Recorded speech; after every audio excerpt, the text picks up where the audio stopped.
With Omicron spreading like wildfire and fully vaccinated people getting infected by the thousands, the emphasis has shifted once again to the basics of masking and social distancing as key measures to prevent COVID infections. A lot has been said about masks, with guidelines surrounding their use changing constantly as new things are discovered about the virus. So, how do you pick the mask that's best fit for you? Currently, there are 3 types of masks being used: the respirator, the surgical mask, and the cloth mask, in that order of efficiency. The good old cloth mask is durable, accessible, and cheap, and can be made at home. They're also the most eco-friendly option. These were recommended in the initial days of the pandemic when COVID was thought to spread only through large droplets. There was also a shortage of N95 masks, and the idea was to save them for frontline workers. But now that we know that the virus is airborne, and with new, more virulent variants emerging, experts are saying that cloth masks are not enough, particularly when it comes to the Omicron variant. These were previously almost exclusively used by medical professionals. Although they provide better protection than cloth masks, they aren't recommended for everyone. One reason is that they're strictly one-time use masks and were never meant to be repeatedly taken off and put back on and used multiple times a day like a regular person would do.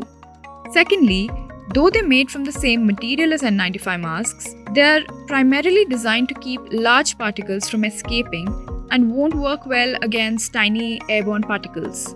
They also tend to have a loose fit, with gaps on the sides in particular. These are known by different names in different parts of the world. In the UK, it's called FFP2. In the US and in India, it's called N95. There are also Korean and Chinese-made versions of these known as KF94 and KN95. In India, the N95 mask was first recommended for severe air pollution because they're able to filter out really tiny particles, including the fine particle pollutant PM2.5. And now, knowing what we know about COVID-19, experts suggest that as far as masks go, N95s are our best bet at keeping the virus, especially Omicron, at bay. The downside, though, is that it can be expensive, and they also have to fit really well for them to work at their promised caliber. The N95 masks used for pollution that have exhalation valves are a strict no-no. They might make it easier to breathe, but if you're infected, they offer no protection to people around you. Moreover, it's important to make sure that they're of a good quality. When buying an N95 mask in India, look for the ISI stamp to make sure they're genuine. Although the government hasn't issued any guidelines on the kind of mask to be used by the general population, according to the Ministry of Health and Family Welfare, those who have COVID are advised to use a triple-layer medical mask, preferably N95 if they come into contact with other people like caregivers, and to also replace them every 8 hours. The mask you pick depends on your requirement and level of risk. A cloth mask, though better than nothing, may not be able to adequately protect you, but it is the most economical option.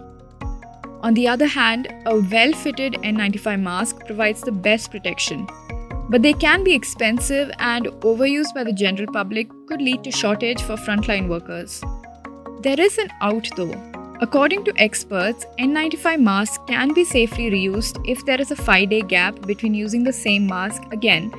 This is because the virus doesn't stay on surfaces for longer than 96 hours. An efficient way to do this is to have one mask for each day of the week, a Monday mask, a Tuesday mask, and so on. Lastly, when storing them, make sure to keep the mask in an open, airy place.